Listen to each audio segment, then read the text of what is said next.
శ్రీ భగవాన్ సత్యసాయిబాబా గారు సంతరించిన నడయాడిన నివసించిన అతి పవిత్రమైన ప్రదేశం.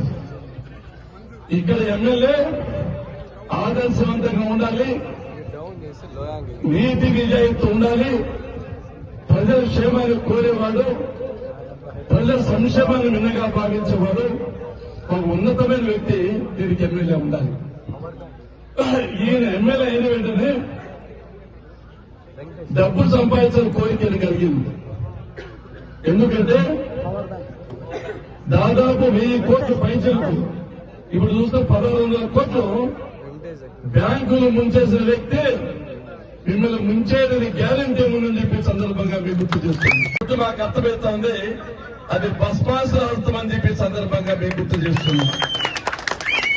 ఏ ఒక్కటి నిలబెట్టుకోలేదు. అన్ని చెప్పాలంటే చాలా అవుతాయి, ఒకటో రెండు చెప్తా. ఆ రోజు చెప్పాడు, నేను అధికారంలోకి వస్తే 2,30,000 ఉద్యోగాలు ఇస్తానన్నాడు, డిఎస్సీలు కండక్ట్ చేస్తానన్నాడు. ఇచ్చాడా ఉద్యోగాలు? ఇచ్చాడా? ఇచ్చాడు. మీరు అబద్ధం చెప్తున్నారు.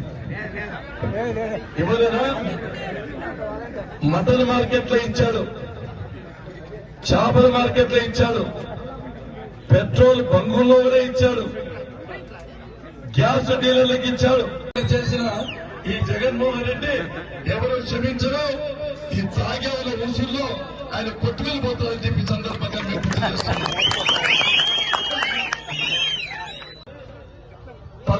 పక్కింటలకు ప్రజలకు చెప్పాలి, తెలుగుదేశం పార్టీ అధికారంలోకి వస్తానిట్లే జగన్మోహన్ రెడ్డి గారు ముగ్గురు పిల్లలుంటే ఒకరికి మాత్రం అమ్మఒడి ఇస్తున్నారు, మిగతా ఇద్దరిని గంప కింద పెట్టుకొని ఏమని చేసుకున్నట్టున్నారు. ఈసారి తెలుగుదేశం పార్టీ అధికారంలోకి వచ్చిన వెంటనే ఒక పిల్లలుంటే 15,000, ఇద్దరుంటే 30,000, ముగ్గురుంటే 45,000, నలుగురుంటే 60,000. పిల్లలు ఎక్కువ ఉండేది మంచిదా, తక్కువ ఉండేది మంచిదా? ఎంతమంది పిల్లలు పుడితే, ఎంతమంది పిల్లలు చదువుకుంటే డబ్బులే డబ్బులు మన ఇంట్లో. ఒక పిల్లలు ఒక విష సంస్థని ఈ వైఎస్ఆర్సీపీ ప్రభుత్వం ఈ సీజన్ ప్రవేశపెట్టారు. ఎక్కడ కాకపోతే భూ కబ్జాలు, ఎక్కడ చూసినా భూ దందాలు, ఎక్కడ చూసినా భూ ఆక్రమణలు. పుట్టపర్తిలో బిల్లాలందరినీ దొరికేశాడు. జలగలు ఏ విధంగా రక్తాన్ని పీల్చి పిప్పి చేస్తాయో ఆ విధంగా ఈయన బిల్డర్ల రక్తాన్ని పీల్చి పిప్పి చేశాడు. ఏమీ లేదు. కొత్త చెరువులో చిన్న బ్రిడ్జ్ కడతా ఉంటే 70 లక్షలు వసూలు చేశారు. 5,000 రూపాయలు తక్కువ ఉంటే గంట సేపు కాల్లో కూర్చొని టీచర్లు వసూలు చేసి వాళ్ళు ఎస్సీ ఎస్టీ కేసు పెట్టారంటే ఇటువంటి దుర్మార్గాలు చేసే ఎమ్మెల్యే మనకు అవసరమా? ఎమ్మెల్యే మనకు అవసరమా? ఎమ్మెల్యే మనకు అవసరమా? కాబట్టి ఈ దుర్మార్గాలకు అంత పలకాలి, ఈ భూమాయకు చరమగీతం పాడాలి. ఇలా ధన ప్రాణ మాన రక్షణ కాపాడాలంటే ఈ దుద్దుకులను చిత్తుగా ఓడించాలని చెప్పి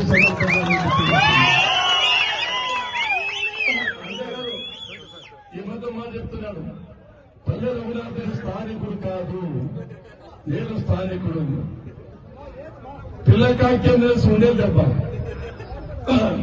ఈ నియోజకవర్గంలో ఎవరు చనిపోయినా, యాక్సిడెంట్ అయినా, ఇల్లు కాలిపోయినా, హాస్పిటల్లో ఉన్నా, ఎవరికే ఇబ్బంది వచ్చినా దేవుడు రాడు, బంధువులు రాడు, కొన్నాదే రాదు. ఎవరు వస్తారు?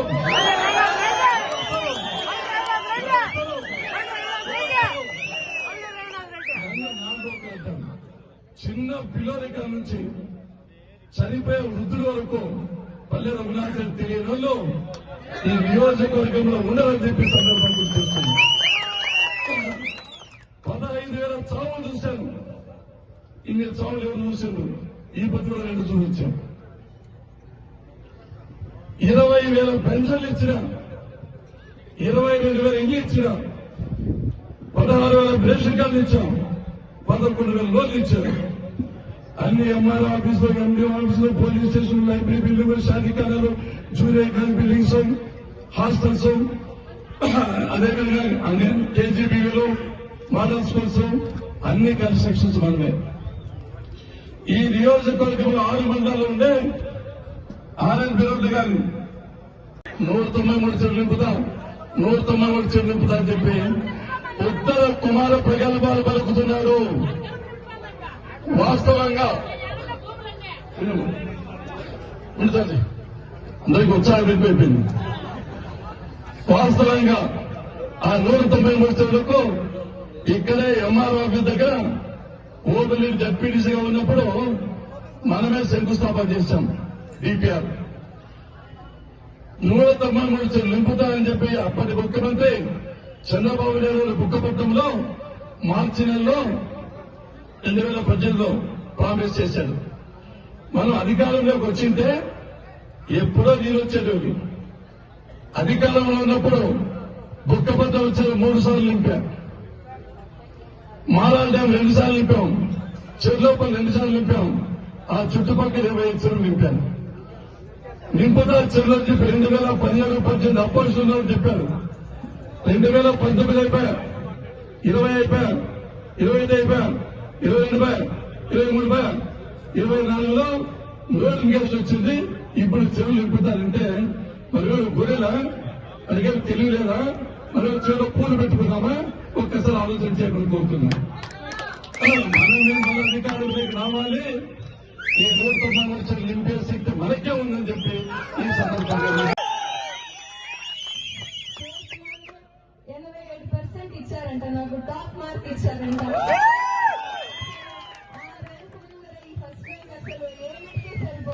Thank you so much. ఇదంతా మామయ్య గారు చేసిన మేలుకి ప్రతిరూపమే. ఇదంతా గత 5 సంవత్సరాలుగా మనం వెనక్కి తిరిగి చూసుకుంటే, ఒక సాధారణ గృహిణిగా మాట్లాడతాను, ఎంత పెరిగిపోయినాయి ఒక్కసారి ఆలోచించి చూడండి. 2014-19 మధ్యన ఉన్న కందిపేల రేటు చూసుకున్నాం, 80 రూపాయలు ఉండేది. ఇప్పుడు అది 140 నుంచి 160 రూపాయల దాకా ఉంది రేటు. నూనె అయితే 220 దాకా కూడా గత 2-3 నెలల ముందర ఉండింది. అసలు ఒక సామాన్య గృహంలో ఉండే వాళ్ళు ఈ ఇంటిని గడుపుకోవడానికే కష్టమైన పరిస్థితిలో నడుస్తున్న ఒక ప్రదేశం ఇప్పుడు మనం ఉంటున్న పరిస్థితి. ఇప్పుడు బస్సు రేట్లు చూడండి, ఎన్నిసార్లు బస్ ఛార్జీలు పెంచాలో, ఎలక్ట్రిసిటీ ఛార్జీలు 8 సార్లు పెంచారు. ఇలాంటి ఒక సిచ్యువేషన్ లో పెట్రోల్ ఛార్జీలు పక్కన రాష్ట్రం కంటే మనది 10-18 రూపాయలు ఎక్కువగా మనం కడుతున్నాం. ఇవన్నీ రేట్లు తగ్గాలంటే చంద్రబాబు నాయుడు గారు లాంటి ఒక గొప్ప విజన్ ఉన్న ఒక వ్యక్తి అక్కడ పైన మన దేశం, మన రాష్ట్రం ఒక మంచి దశగా మారుతుంది అన్న నమ్మకం నాకైతే లేదు. ఇలాంటి ధరలన్నీ తగ్గాలి, మన పిల్లలకి మంచి భవిష్యత్తు ఉండాలి. ఎంతమందికి నిరుద్యోగం ఉంది ఇప్పుడు ఉన్న పరిస్థితుల్లో. కియా లాంటి పెద్ద ఒక ఇండస్ట్రీ తెచ్చిన ఘనత అది చంద్రబాబు నాయుడు గారికే సాధ్యం. ఈ గత 5 సంవత్సరాలలో చూసుకుంటే ఒక్క ఇండస్ట్రీ కాదు కదా, ఒక్క మంచి ఉద్యోగం కూడా మన పిల్లలకి ఇయ్యలేని పరిస్థితుల్లో ఉంటున్నాం. పిల్లలు చదువుకొని బయటికి వస్తున్నారు, ఎంతో మంది గ్రాడ్యుయేట్ అవుతున్నారు, కానీ ఇవ్వడానికి ఒక ఉద్యోగం కూడా ఇవ్వలేకపోతే ఇప్పుడున్న ఒక గవర్నమెంట్ ఉపయోగం ఏంటన్నా? మనం చూసుకోవాల్సిందేది మన పిల్లలకి మంచి భవిష్యత్తు ఇచ్చే ఒక గవర్నమెంట్ ని ఎంచుకోవడం అనేది. కియా వచ్చినప్పుడు పెనుగొండ ఏరియాలో చూస్తే ఆ చుట్టుపక్కల ఉన్న రూపురేఖలే మారిపోయినాయి. అక్కడ ఉన్న ల్యాండ్ రేట్స్ చూడండి, ఎంతమందికి అక్కడ ఉద్యోగ అవకాశాలు కలిసినాయి. అక్కడ ఒక కాలేజ్ ఉంది, అప్పట్లో మనుషులు దొరకట్లేదు వర్క్ చేయడానికి కాలేజీలో. ఎందుకు అంటే అందరూ కియాకి వెళ్ళిపోతున్నారు అనే ఒక ఇది. ఎంత ఎంప్లాయ్మెంట్ ఆపర్చునిటీస్ దానివల్ల క్రియేట్ అయినాయో ఒకసారి ఆలోచించండి. కానీ జగనన్న ప్రభుత్వంలో ఉద్యోగాలు పిల్లలకి అంటే వచ్చినాయి. ఎక్కడ అంటే మటన్ మార్కెట్లో, చేపల మార్కెట్లో.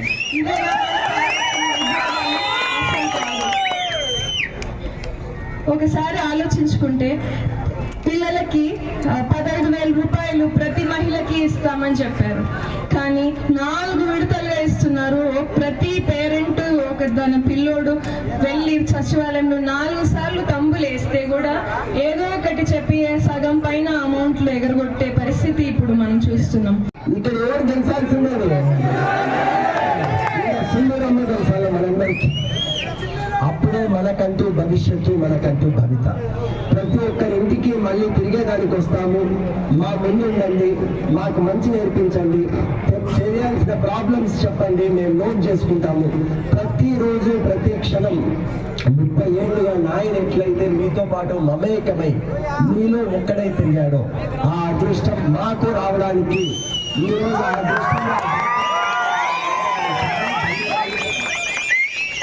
మీరందరి కోసమే ఈ కుటుంబం ఉండేది అనేది గుర్తుపెట్టుకోండి. పల్లె కుటుంబము అంటే పల్లెది ఎప్పుడు పుట్టబడితే ఇక్కడ లోకలు నాన్ లోకలు అంటున్నారంటే ఏడుపాడు అనేది నాయన్ని, మా నాయన్ని నాన్ లోకల్ అనే మూడు ఎవరు రమ్మని చూస్తాను.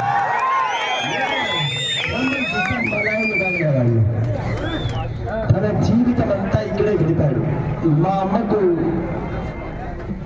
మా అమ్మకు బాలేనప్పుడు కూడా ఇక్కడే ఉన్నాడు. ఇక్కడ ఈ ప్రజల కోసమే ఉన్న ఈ పల్లెని తనని కాదని వేరే తెలుగుదేశంలోకి పల్లె కుటుంబం కాకుండా వచ్చే మూడు ఎవరో రమ్మని చూస్తారు. మీరందరూ మా వెనకాలంగా మీరంతా మాతో ఉంటే మమ్మల్ని కొట్టే మూడు పప్పుతే మాతో పడేది. ఇదే అభిమానంతో మా నాయనకి ఎంత గౌరవం ఇచ్చినారో అదే గౌరవం మా కుటుంబం మీద మీరు ఉంచుతారని మీరంతా కూడా ఇందాక అన్నోళ్ళు చెప్పినట్లు బంపర్ గడప సూపర్ డూపర్ బంపర్ మెజారిటీతో మీరందరినీ కోరుకుంటూ ఇంత మంచి సమావేశాన్ని ఏర్పాటు చేసిన ఓడిసి తెలుగుదేశం నేతలందరికీ కూడా ధన్యవాదాలు చెప్తున్నాము. థ్యాంక్ యూ అందరికీ కూడా, థ్యాంక్ యూ సో మచ్. చెప్పారు పీజీ కోర్సులు పూర్తిగా ఎగరగొట్టేస్తున్నారు.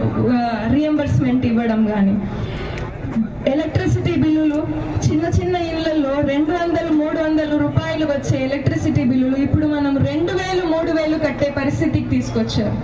ఇలా ఉంటే మనము సంక్షేమం అని చెప్పి ఒక్క అభివృద్ధి పని జరగకోకుండా ఇంత డిఫరెన్స్లు తీసుకొచ్చి ₹1 ఇచ్చినట్టు ఇచ్చి 10 రూపాయలు పీక్కుంటే మనం ఇంటిని నడుపుకోగలుగుతామా అన్న ఒకసారి ఆలోచించుకోండి.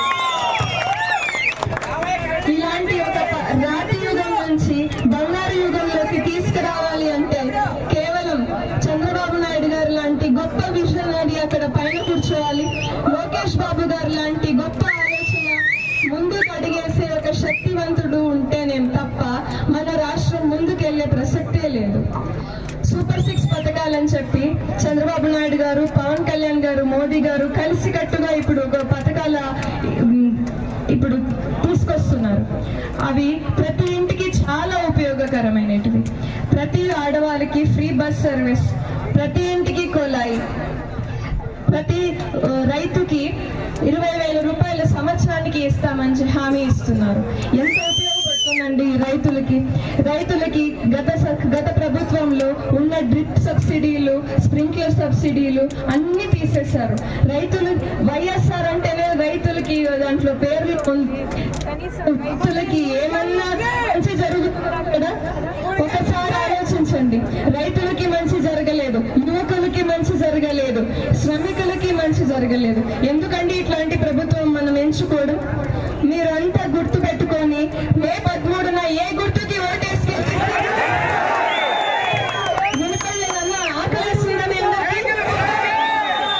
ఖచ్చితంగా మే 13న సైకిల్ గుర్తుకు ఓటేసి గెలిపిస్తారని నేను ఖచ్చితంగా కోరుకుంటున్నాను. అక్కడ పైన చంద్రబాబు నాయుడు గారిని పైన కూర్చోబెడదాం. మామయ్య పేరుని గొప్ప స్థానంలో నిలబెట్టి పుట్టపర్తి నియోజకవర్గం నంబర్ 1 స్థానంలో నిలబెట్టే అవకాశం దేశానికంటూ ఒక వెలుగు, ఇంత చీకట్లో ఒక వెలుగు రావాలా అంటే ఓన్లీ చంద్రన్న గారి వల్లే ఇది సాధ్యమవుతుంది. ఇది ఇప్పటికే మన గెలుపు దాదాపు ఖరారైపోయింది. మెజారిటీ కోసమే మనం చూస్తాము, మెజారిటీ ఉండబెట్టిస్తామని దాని కోసం చూస్తాము మనమంతా కూడా. ఏం అవునా కాదో చెప్పు.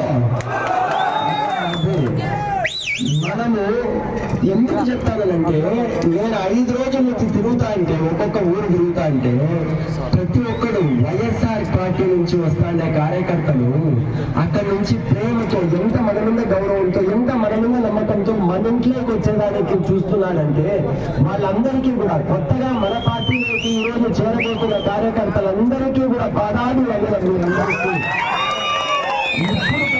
ఇప్పుడు కన్నా సత్యం తెలుసుకున్నారు. అన్నోళ్ళు అక్కలు ఇప్పుడు కన్నా అర్థం చేసుకున్నారు. ఇప్పుడు కర్పూరం ఏది అనేది తెలుసుకున్నారు కనుకనే ఈ రోజు ఇటుపక్కకు వచ్చేదానికి ప్రయత్నం చేస్తున్నారు. ఈయన ఓడిసీలో ఉండే తెలుగుదేశం వాళ్ళందరికీ ఇచ్చే ఒకటే ఒక చిన్న రిక్వెస్ట్ ఏమంటే, కొత్తగా వస్తాయి అన్నోళ్ళని మన ఇంటికి మనం వాళ్ళని పిలుచుకుంటున్నప్పుడు మనం వాళ్ళని దగ్గర తీసుకునే ప్రయత్నం చేయండి. అందరూ కలిసి కట్టుగా నిలబడి మనకు కావలసినంత మంచి చేసుకుందాం అందరం కూడా.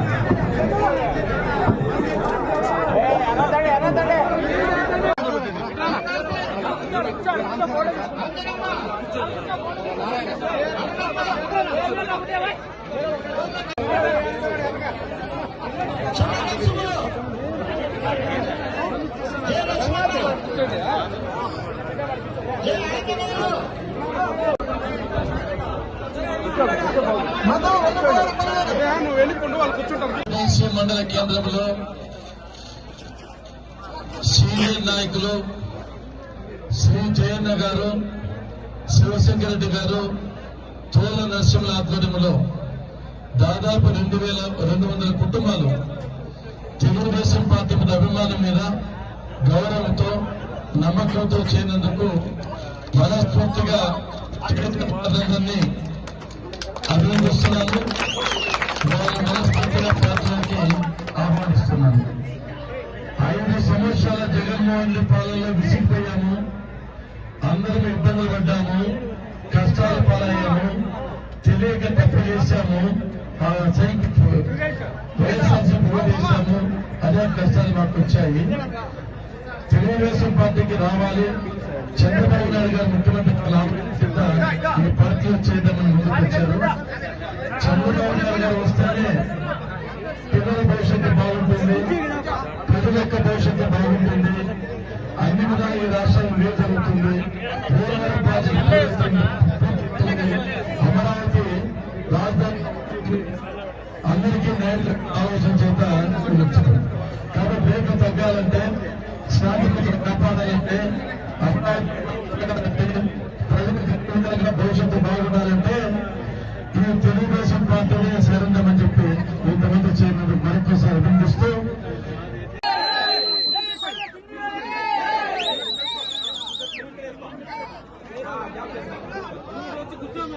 మన మీద కొద్దిగా ఎన్నికి రావాలా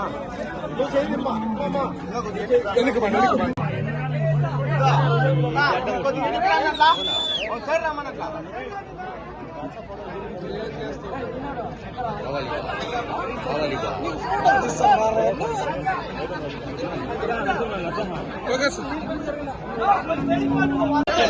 కూర్చోండి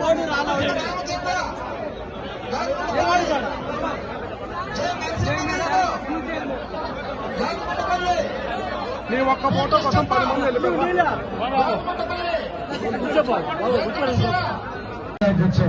ఈ వచ్చే ఎన్నికల్లో ఒకే మాట మీద, ఒకే బాట మీద, ఒకే తాటి దించి అక్కడ చంద్రబాబు నాయుడు గారిని ఈ పల్లె కుటుంబంలో సింధులను గెలిపిస్తామని చెప్పి నిర్ణయం తీసుకున్నామని చెప్పి సందర్భంగా ఈ రోజు పార్టీలో చేరిన అందరికీ మనస్ఫూర్తిగా ఆహ్వానిస్తున్నా, అభినందిస్తున్నా. మీ కష్టాల్లో, నష్టాల్లో, బాధల్లో, సమస్యల్లో భాగం పంచుకుంటాను. మీ కుటుంబ పెద్దగా మేము పనిచేస్తామని చెప్పి ఎల్లప్పుడూ మీ సేవకే మేము ఉంటామని చెప్పి మరొకసారి ఇక్కడ హామీ ఇస్తూ మీ అందరి దగ్గర సెలవు తీసుకుంటున్నా. జై హింద్.